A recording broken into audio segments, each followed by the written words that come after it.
In this video, we're going to go over what tools you're going to need to tech the T2 marker by CCM.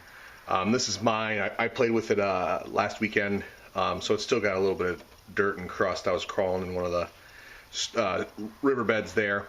So I'll show you how to clean that all up, but I wanted to go over first what tools you're going to need or would be nice to have to work on the T2. So let me set this aside. First is a good set of Allen wrenches. These are American. It comes in a set with standard and metric tools.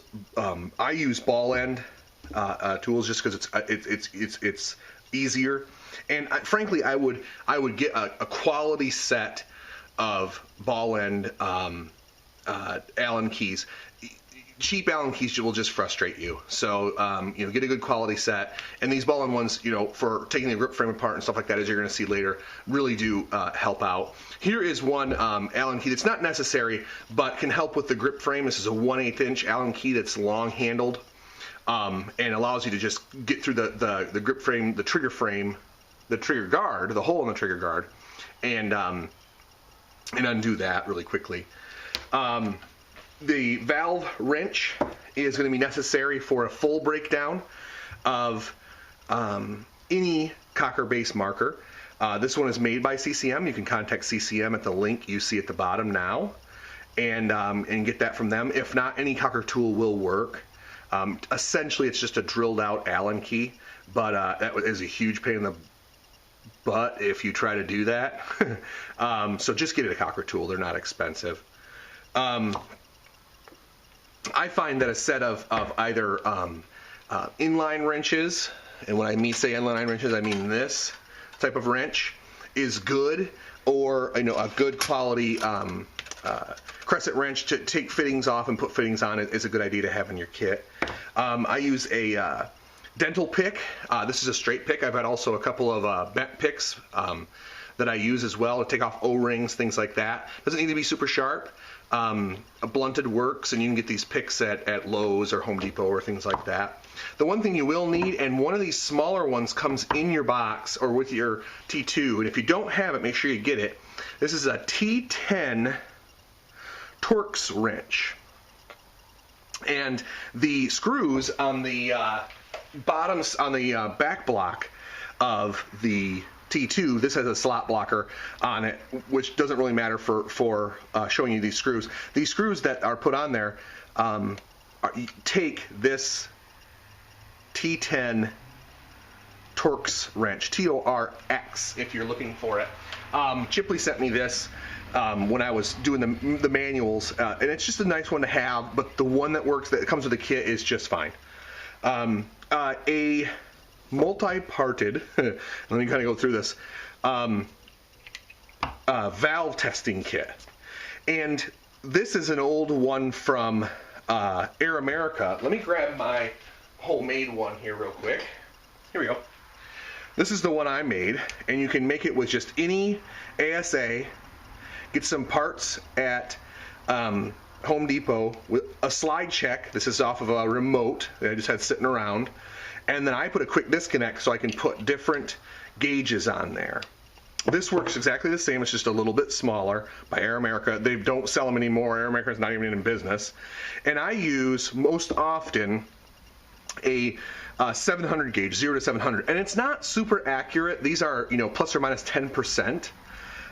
But once you get used to what your gun needs and runs at, you'll just know where to set it. I do have a couple though. This one's 1500 PSI output for running, testing my tanks, and this one runs up to 300 for testing my regs. But the overall one, especially with low pressure tanks, anything like that, is going to be a 0 to 700, 0 to 800. And how that works is you simply put, if you're testing a tank, you simply put it on your tank, and it, if it threads on there, it airs up. You read what your output pressure is, you undo the pin, so the air will come out, and this is a relief valve. On the homemade one, you air it up, push the slide check, and check your pressure, degas, you can change your gauge, whatever you want to do there, and then take it back off of the gun. You're going to need one of these, however, to make your life easier, to check the pressure on the inline regs. So what you would do, and we'll be doing this later in the video, but you would take the reg off, put it in the pressure tester, putting the appropriate gauge on there, and then run your tank into this. That then allows you to have the reg off the gun, gas it up, check to make sure you're at a good pressure, degas it, unscrew that pin, and you're good to go. So that's a reg tester. I would build one. It just makes your life easier if you're going to tech CCM markers a lot, or if you have one that you really want to keep in top condition. Couple of different lubrications here. Hater sauce. I use hater sauce marmalade for pretty much all the applications out there. Regs, stuff like that.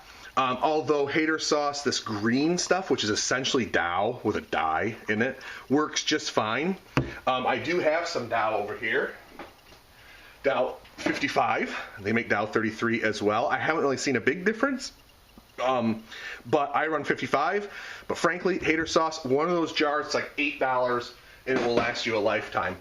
Tri-flow is one of the cool little secrets that was taught to me by a tech, the guy that teched for Bob Long, who also played for Pumpenstein. Tri-flow on your bolt and on your hammer in the closed hammer designs, not the T2 or Series 6 or any other half block, but on the hammer and the pump guide rods makes everything really, really slick. Tri-flow is one of the few lubricants that does not swell Delrin. Don't put any other lubricant on Delrin, and don't grease your hammers, kids, in any applications. It just attracts dirt and slows the hammer down. So Tri-flow is a really cool thing. You can get this at any bike shop typically, or at a good mom and pop hardware store. It's like $4 and it's like a couple of drops and it will last forever. This is red Loctite. I would advise getting red Loctite and blue Loctite. You're going to use blue more than you're going to use red, but it's nice to have both. Remember, red is high strength, as it says here, and is essentially permanent Loctite.